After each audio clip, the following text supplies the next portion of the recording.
வணக்கம். இன்று உங்கள் அனைவரையும் சந்திப்பதில் மிக்க மகிழ்ச்சி. நம்மளோட சேனல்ல நிறைய நல்ல விஷயங்களை பத்தி பார்த்துட்டு வரோம். ஆன்மீக தகவல்கள் பற்றியும் பார்த்து கொண்டு வருகிறோம். குழந்தைகள் வளர்ப்பு பற்றியும் பார்த்து கொண்டு வருகிறோம்.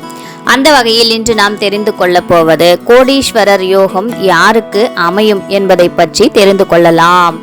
ராகு பகவான் ஒருவரின் ஜாதகத்தில் குரு சுக்கிரன் தொடர்பில் இருந்தால் அந்த ஜாதகர் கண்டிப்பாக கோடீஸ்வரராக இருப்பதற்கான வாய்ப்புகள் அதிகமாக இருப்பதாக தெரிவிக்கிறார்கள். அதாவது குருவின் வீட்டில் ராகு பகவான் சுக்கிர பகவானுடன் சேர்ந்து சஞ்சரித்தால் அல்லது சுக்கிரன் வீட்டில் குரு பகவானுடன் ராகு இணைந்திருந்தால் இது போன்ற அமைப்பு அதிக சக்தி வாய்ந்ததாக தெரிவிக்கப்படுகிறது. இந்த யோகம் அதிகமான யோகத்தை தரக்கூடியதாக இருக்கிறது.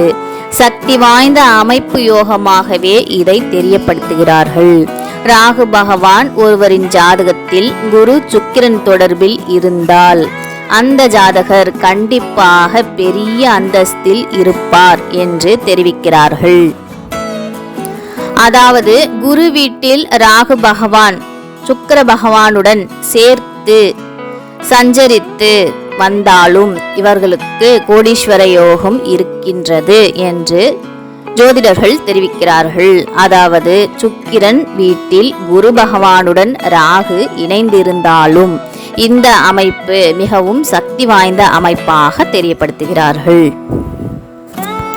மனிதனாக பிறந்த அனைவருக்கும் கோடீஸ்வரர் ஆக வேண்டும் என்கின்ற ஆசைகளும் கனவுகளும் இருக்கத்தான் செய்யும்.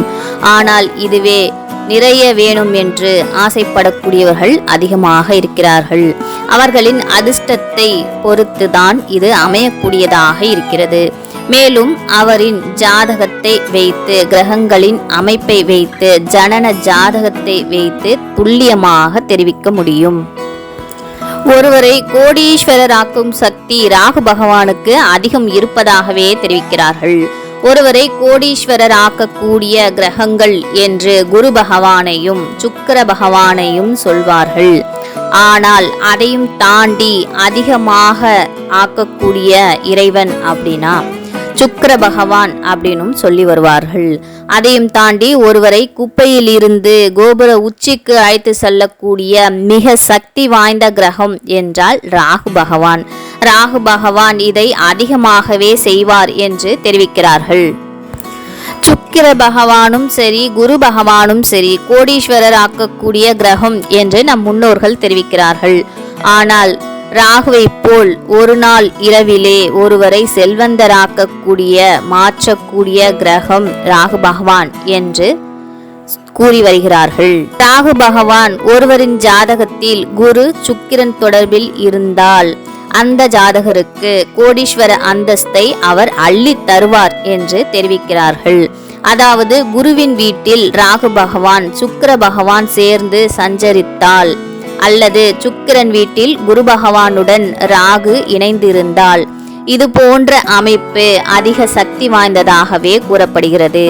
அதே போல் ராகுவுக்கும் வீடு கொடுத்த கிரகம் உச்சம் பெற்ற நிலையில் இருப்பதாக இருந்தால், ராகு 3ஆம் 11ஆம் வீட்டில் இருப்பதாக இருந்தாலும் கோடீஸ்வரர் யோகத்தை தரக்கூடியதாக இருக்கிறது என்று தெரிவிக்கிறார்கள். இப்படிப்பட்ட கிரக நிலையில் ஏதேனும் ஒன்று ஜாதகருக்கு ராகு தசா புத்தி வரக்கூடிய காலங்களில் அவர்களுக்கு கோடிகளை குவிக்கக்கூடிய நேரமாக இருக்கிறது. அதுவே அவர்களுக்கு சிறப்பான அதிர்ஷ்ட காலம் என்றும் தெரிவிக்கிறார்கள். ஒருவருக்கு 2, 9, 11 ஆகிய பாவங்களில் வலுவாக இருக்க வேண்டும். அதாவது ஜாதகத்தில் அந்த நபருக்கு தனம் சொல்லக்கூடியது, சொத்துக்களை பற்றி சொல்லக்கூடியதும் அந்த இடம்தான். 2ஆம் இடம் தனஸ்தானம் என்று சொல்வார்கள். அதேபோல் ஒருவர் தான் சேர்த்த சொத்தை வைத்து கொண்டிருப்பதை பற்றியும் அனுபவித்துக் கொண்டிருப்பதை பற்றியும் மற்றவர்களிடம் இருந்து வரப்போகின்ற பணத்தை பற்றியும் சொத்துக்களை பற்றியும் தெரிவிக்கக்கூடியது பாக்கியஸ்தானமாகவும் திகழ்கிறது. இது 9ஆம் இடமான பூர்வ புண்ணிய ஸ்தானத்தையும் தெரிவிக்கிறார்கள். லாபஸ்தானம் என்று சொல்லப்படுவது 11வது இடம். ஒருவர் செய்யக்கூடிய எந்த ஒரு செயலுக்கும் கிடைக்கக்கூடிய பலன்களை லாபம் என்று சொல்வார்கள், வெகுமதி எனவும் சொல்வார்கள். இதை 11ஆம் வீட்டை வைத்து சொல்லக்கூடியதாக இருக்கிறது. 2, 9, 11 ஆகிய பாகங்களில் தசாபுத்திகள் நடந்தாலும் ஒருவருக்கு கோடீஸ்வரர் யோகம் உண்டாகும் என்று தெரிவிக்கிறார்கள். எந்த கிரகங்கள் 2, 9, 11 ஆகிய பாவங்களில் தசாபுத்தி நடந்தால் ஒருவருக்கு கோடீஸ்வரர் யோகம் கண்டிப்பாக கிடைக்கும் என்று சொல்கிறார்கள்.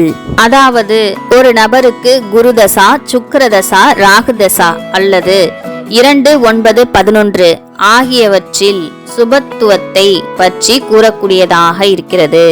அந்த தசா காலத்தில் அவர்களுக்கு யோகம் அதிகமாகவே கிடைக்கக்கூடியதாக இருக்கிறது. 2ஆம் இடம் தனஸ்தானம் வலுத்து அதை குரு சுக்கிரன் பார்க்கிறார் நிலை ஏற்பட்டால் ஒருவருக்கு கண்டிப்பாக கோடீஸ்வரர் யோகம் அமையும் என்று தெரிவிக்கிறார்கள்.